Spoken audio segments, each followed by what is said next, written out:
Boa tarde, pessoal. Quase boa noite aí já.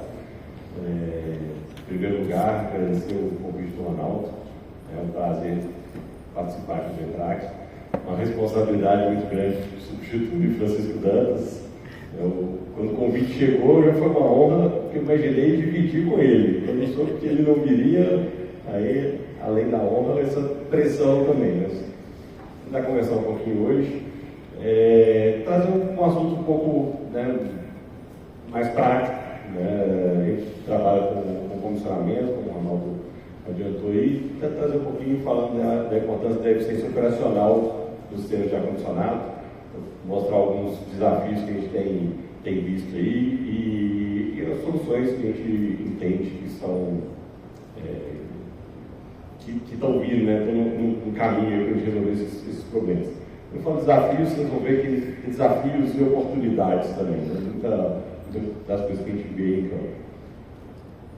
Um pouquinho de mim, eu acho que vou pular aqui, depois essa apresentação fica disponível, no final, quem quiser baixar, fica à vontade.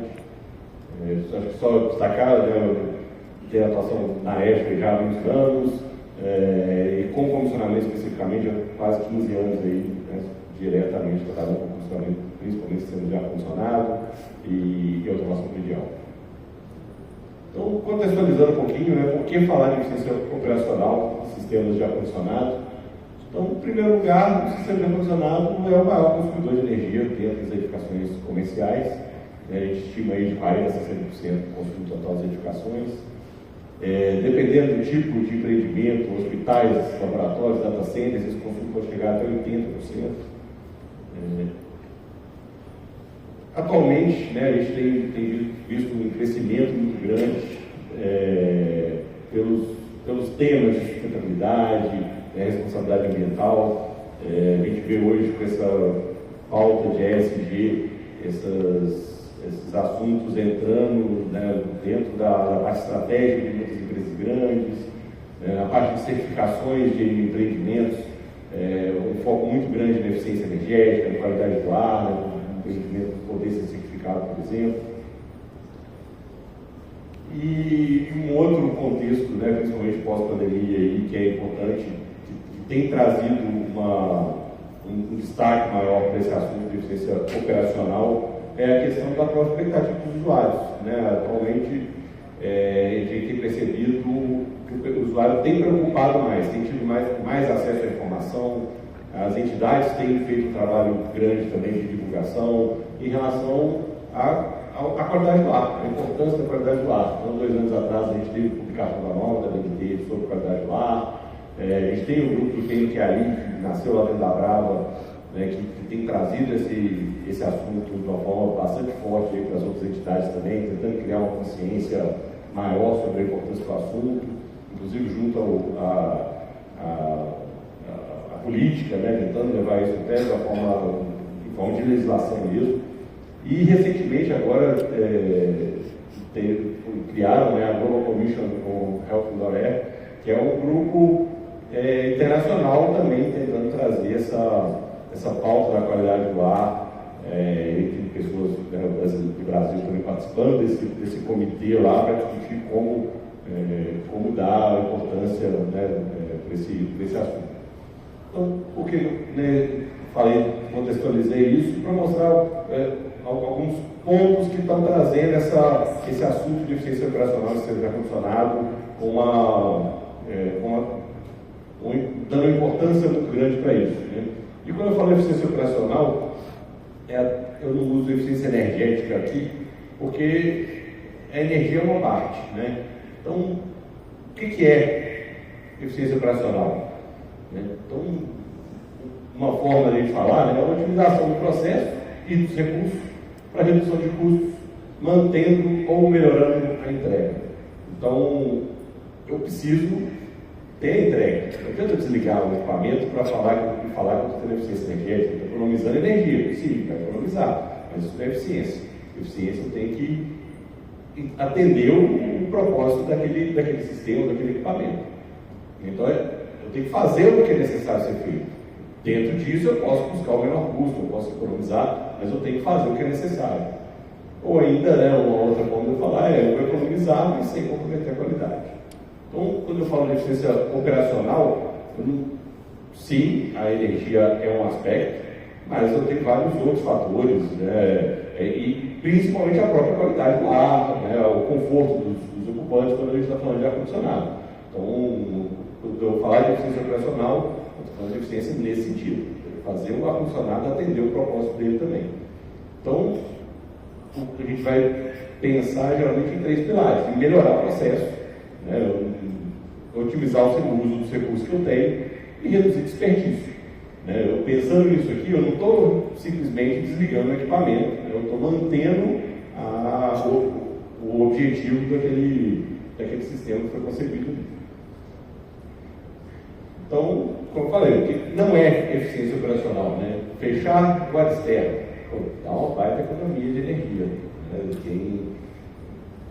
No dia mais quente, então, a gente já pensou em passar aí hospital com o ar externo fechado para economia de energia. Isso não é eficiência. Né? Vai economizar na conta, mas não é eficiência. Desligar os fatores de inovação. Já teve situação na entrega, na inauguração do empreendimento, o operador perguntar para mim: isso aqui depois que inaugurar eu posso desligar, não posso? Não pode. Desligar exaustores, desligar chillers de fanboys, acredite, também já teve situação da gente ser contratado para fazer o diagnóstico num hospital. E quando comecei a análise, tem 2 chillers ligados, você reclamou que está quente? Está quente no ambiente. Mas tem 2 ligados, por que você não liga o terceiro? Não, para economia de energia. Mas está quente, você tem 3, e o projeto previu os 3 ligados, e você não está funcionando para economizar energia, então o que eu vou fazer aqui? Né? Não tem. A prioridade dele é economizar energia, não é atender as condições de conforto e de qualidade lá dentro. E operar em modo manual, esse geralmente é uma grande falha que a gente vê. Às vezes o operador começa a conhecer mais o sistema, acha que, não, se eu sei a hora de desligar, como economizar energia, às vezes até sabe, mas os sistemas de ar-condicionado, quando a gente fala de água gelada, são sistemas muito complexos. A gente não consegue ter um controle efetivo, né, pensar em otimizar de forma manual. Não tem como. Né? O caminho é você ter um problema que seja resolvido via automação, né, via controle, mas não operar em forma manual.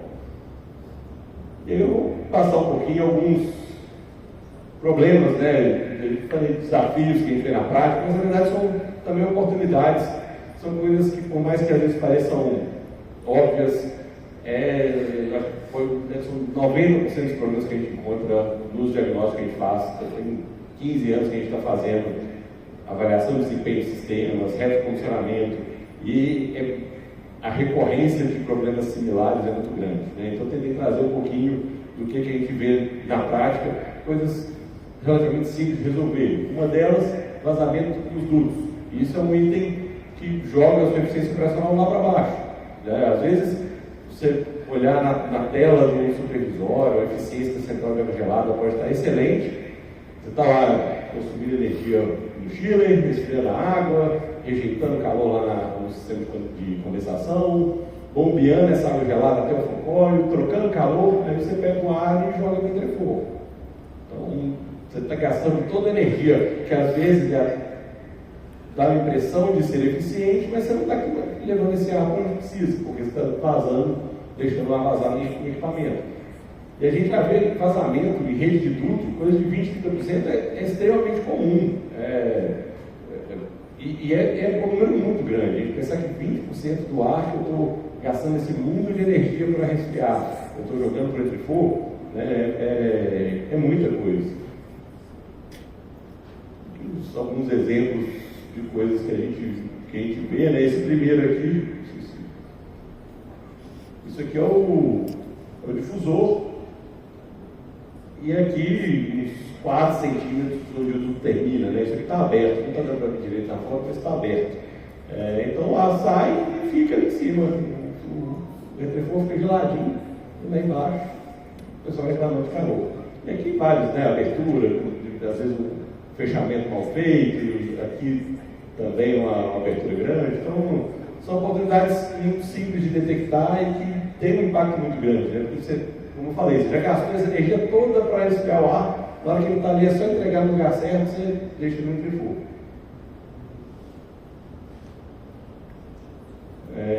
Vazamento de fluido refrigerante também, parece que a gente falando assim até simples de detectar, mas tem um impacto negativo muito grande em vários aspectos, né, capacidade, eficiência, o custo ambiental disso. E esse aqui é um caso que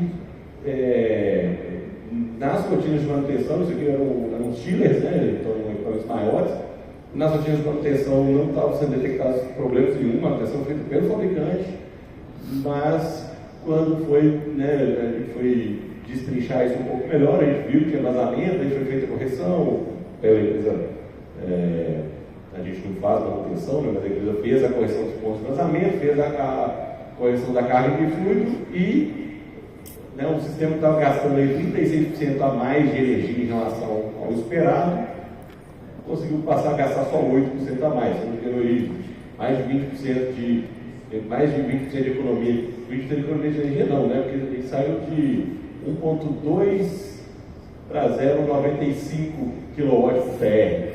Então, foi 20% de economia de energia, só resolvendo um problema de vazamento de fluido.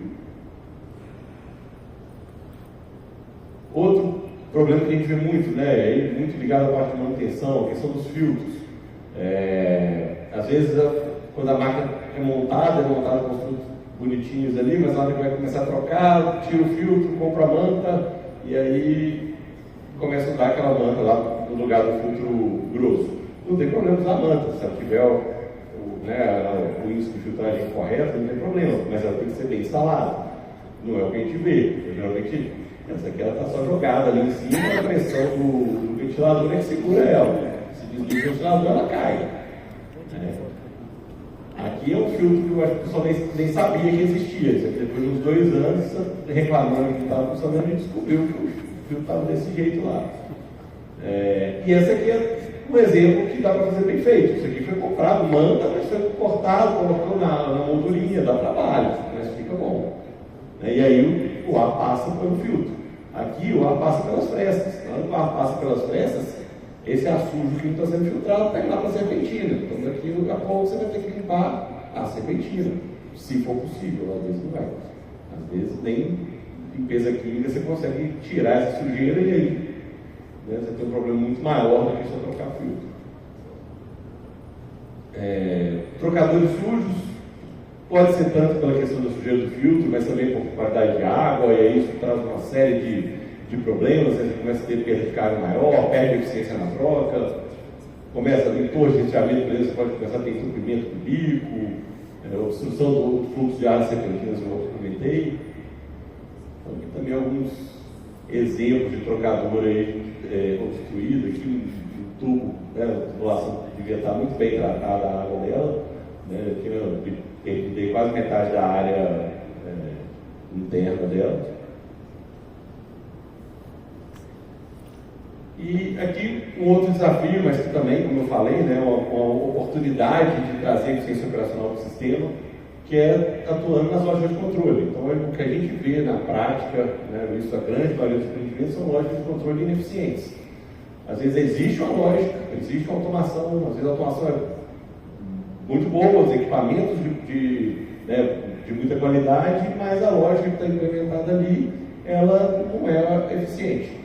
Isso é um ponto que a gente sempre bate muito. Então, controle de pressão em bombas feito de forma inadequada, chillers operando em pontos que não são os melhores de eficiência para ele, equipamentos que têm inversor de frequência, mas trabalhando com velocidade fixa.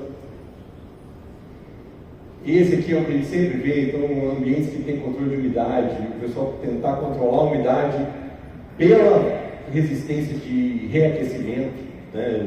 Já foi falado aqui, o que tira umidade é a serpentina de água gelada, não é a resistência. Então, a resistência é para reaquecer quando você esfria demais por causa da umidade, mas a forma de fazer esse controle é diferente. Então, são muitos exemplos de de lógicas que às vezes são feitas de uma forma superficial, de uma forma mais simples, e que tem uma baita oportunidade ali de aumento de eficiência quando isso é ajustado. Outro ponto aí também que a gente acha muito de ineficiência operacional são os tanques de termoacumulação. Hoje tem um bocado de tanque de termoacumulação instalado ainda em vários sistemas, mas com essa vinda do mercado livre, muita gente parou de usar os tanques. Não tem mais horário de ponta, não preciso mais disso. Só que ele tem outros benefícios, né? A partir do momento que ele já existe, ele tem outros benefícios, né? Talvez hoje o custo de construir uma estrutura dessa pode não ser viável para qualquer projeto realmente, por causa, né, das questões que a gente às vezes não tem mais horário de ponta. Mas quando eu já tenho ele, né, eu posso, por exemplo, usar esse tanque para eu funciono meus equipamentos no período da noite e aí eu consigo achatar minha curva de demanda ao longo do dia. Então eu não vou economizar em consumo de energia, mas eu economizo em demanda. Eu posso colocar meus equipamentos para trabalhar na parte da noite quando eu tenho, por exemplo, condições mais favoráveis. Tem cidades com amplitude térmica muito alta. Então, se eu trabalhar à noite, eu tenho uma utilização menor, eu vou gastar menos energia para resfriar essa água à noite.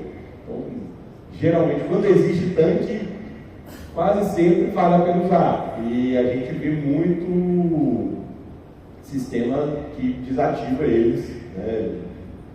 E aí isso traz uma ineficiência também no meio do sistema.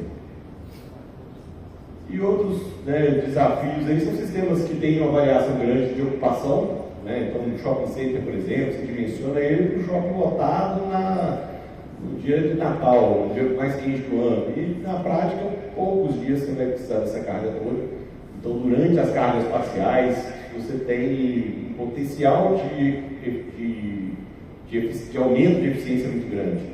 Você não precisa trabalhar com esse sistema todo. Então, tem várias estratégias de aumento de eficiência operacional quando você trabalha com cargas parciais.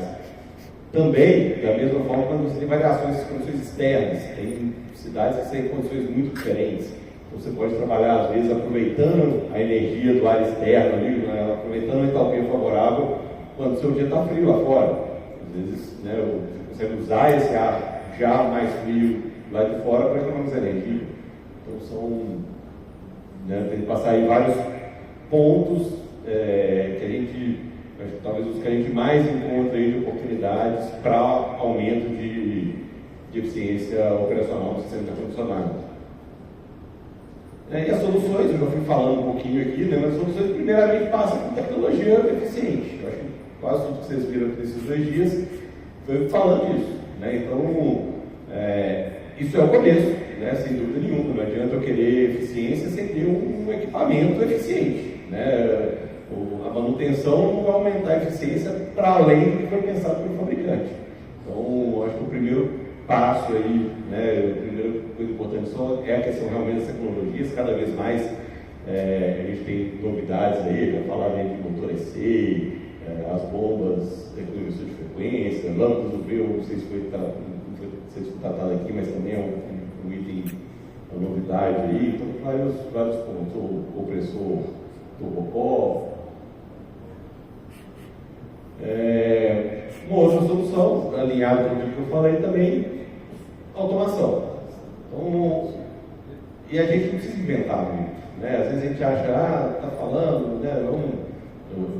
Eu vendo isso dentro do diagnóstico, a gente aponta dentro dos trabalhos que a gente faz, quais são, né, as medidas que a gente sugere para aumento de eficiência. Mas isso tudo eu não estou inventando nada, tudo é baseado em norma. Então hoje existe esse guia da EF, essa publicação de 2021, de sequência de operação de sistema de ar-condicionado. Então você consegue programar, e ele é feito para ele ser, você conseguir programar qualquer tipo de sistema e comissionar qualquer tipo de sistema. Então você consegue ter previsibilidade da resposta do sistema de automação. Então você consegue fazer uma automação realmente extraindo o melhor do seu sistema, e de uma forma que a pessoa consiga vir testar e garantir que realmente está programado da forma correta. E ela precisa ser confiável, né? Então os sensores têm que ser calibrados. A manutenção, ali a gente, né, mostrei alguns exemplos ali, falta de manutenção até básica, né, a necessidade de manutenção corretiva mesmo, mas a gente já precisa pensar, né, hoje em dia, com tanta tecnologia que a gente tem, de sair, inclusive, desse padrão de preventiva periódica só de preencher checklist. O resultado efetivo disso, na prática, nos casos que a gente vê, é muito pequeno. Né? Faz para cumprir o PMOC. O PMOC é obrigação, mas é o mínimo. Né? Hoje, com a lei do PMOC, aquilo ali, a gente tem que entender que aquilo é o mínimo que a gente tem que fazer. Igual o Matheus falou agora há pouco, atender a norma mínima, o PMOC também. Né? A gente já tem que começar a pensar uma coisa além, uma manutenção preditiva, onde a gente consegue deixar de fazer uma troca por tempo e fazer uma troca porque eu estou percebendo que as variáveis ali que eu estou medindo estão mudando e daqui a pouco esse equipamento vai falhar. Mas não porque passou um mês, 2 meses. O comissionamento, então tem que falar, a palestra não é sobre comissionamento, mas a Comis está aí no mercado fazendo isso, então é uma das estratégias que a gente entende para alcance de eficiência. Então, no caso de uma obra nova, a gente fala no processo de comissionamento desde a concepção até a entrega desse sistema lá na ocupação. Então, é esse processo que vai garantir que tudo aquilo que foi pensado de eficiência no projeto, tudo aquilo que foi pensado de eficiência lá pelos fabricantes, vá efetivamente ser instalado corretamente e vai chegar na mão do operador de uma forma que ele consiga operar e ter aquela eficiência que foi pensado lá no começo. A gente vê muito sistema com equipamentos de ponta que lá na prática não dá a eficiência desejada. E o retrocomissionamento é a mesma coisa, mas para o empreendimento que já existe. Né? Então a gente faz ao invés de começar na fase do projeto, a gente faz uma avaliação, um diagnóstico do sistema, uma busca de pontos de melhoria e de oportunidades, né, para otimização, acompanha a implementação dessas melhorias e valida o resultado lá na frente. Então é o mesmo processo, só que voltado para empreendimentos que já estão rodando. E tudo eu estou colocando aqui que tem uma norma, né? Então, mais uma vez, existe um processo definido, não é nada que a gente criou, é uma coisa já consolidada no mundo inteiro.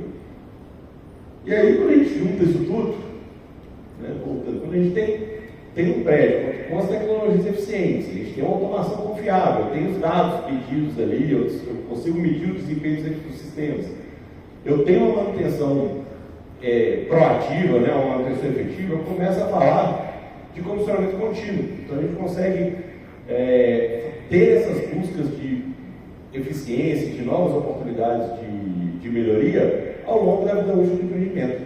Então, o MPCX, que a gente chama, o comissionamento contínuo baseado em monitoramento. Então, como a gente, aqui seria uma curva de custo de uso de energia pelo tempo, ao longo do tempo, a energia, eu vou gastando mais energia com o sistema. E quando eu faço esses trabalhos de retrocomissionamento, eu consigo identificar oportunidades e reduzir, implemento as melhorias e reduzo o consumo. Então, periodicamente, eu faço de novo, vou achar outras oportunidades. Então, um processo de retrocomissionamento ou de recomissionamento periódico, eu teria aqui essa economia de energia amarela. Mas quando eu tenho um comissionamento contínuo baseado no monitoramento, eu consigo buscar essas oportunidades com uma velocidade muito maior e buscar níveis de oportunidades muito diferentes, porque eu tenho dado. Então, quando eu faço um recomissionamento, eu vou lá no empreendimento, fico ali 2, 3 semanas, tiro um retrato ali e uso aquilo para fazer análise.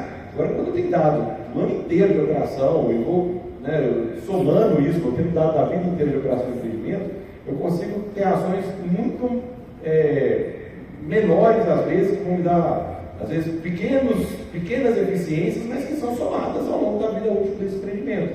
Então, eu conseguiria ter esses novos ganhos de eficiência ao longo da vida útil, que se daria essa área toda colorida aqui de eficiência.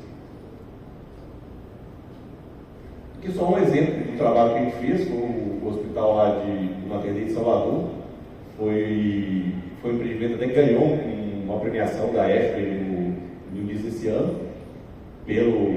como ganhou o primeiro lugar vários aspectos, né, de eficiência, de sustentabilidade, mas em primeiro lugar na área hospitalar, e lá é um exemplo disso tudo, né? Lá no sistema teve um projeto muito bem feito, equipamentos de top, né, de ponta de tecnologia, uma instalação que foi acompanhada, né, foi muito bem feita e com o condicionamento desde a fase de projeto. E aí o projeto que o projetista, quando concebeu, ele imaginou, né, ele calculou lá gastar 0,75 kW por TR. No final, na hora que a gente entregou isso para a operação, a gente conseguiu fazer a gente fez uma medição de 0,69 kW por TR. Então parece pouco, né, 8% aqui de economia de energia em cima do projetado, né? Então essa era a meta, esse era o melhor que a gente achou que podia chegar. E a gente conseguiu chegar a 8% de consumo de energia abaixo do que já era muito eficiente, né? Esse aqui ganhou o prêmio, 0,75, né? Com 0,69, né? Então seria melhor ainda.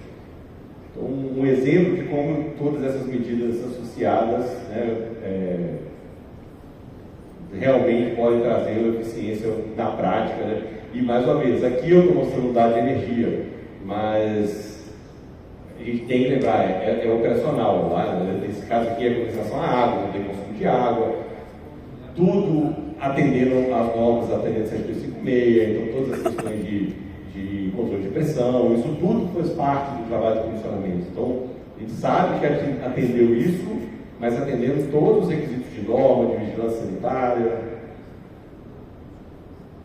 E aí, já finalizando, né, algumas tendências que a gente vê aí para a sequência, né, uma das coisas de digitalização é a análise de dados em tempo real, dentro do que eu falei do comissionamento contínuo, né?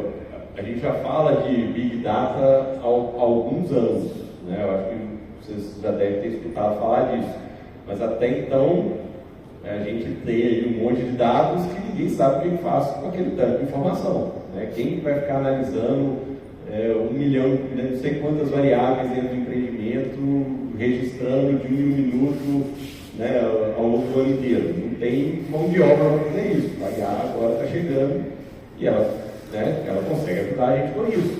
Então, eu não sou defensor, né, de que ela vá substituir ninguém, mas ela vai fazer um trabalho braçal que ninguém está conseguindo fazer. A manutenção preditiva, igual eu falei, baseada em performance, então eu paro de ter rotina de manutenção por tempo e começo a ter por performance. Então eu vou trocar um filtro, não é porque passa um mês, eu vou trocar um filtro porque a partir daquele momento, eu deixar o filtro sujo, eu estou gastando mais energia do que o preço do filtro limpo.